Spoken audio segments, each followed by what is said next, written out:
Search करें अवामी news. मुल्क भर की ताज़ा तरीन खबरों से बाखबर रहने के लिए सब्सक्राइब करें हमारे चैनल को और बेल आइकन ज़रूर दबाएं।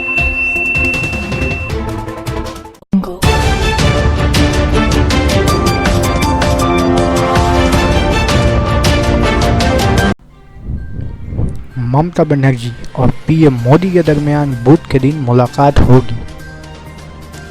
मगरबी बंगाल की वज़ीर आला ममता बनर्जी और पीएम मोदी के दरमियान आइंदा रोज़ बुध के दिन मुलाकात होने वाली है।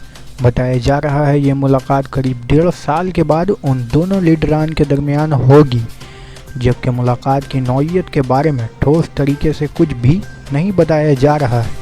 ताहम वज़ीर आला ममता बनर्जी कल दोपहर 3 बजे की फ़्लाइट से दिल्ली के लिए रवाना होने वाली हैं, जहां वो दूसरे रोज़ बुध के दिन शाम तकरीबन 4:30 बजे पीएम मोदी से मुलाकात करेंगी।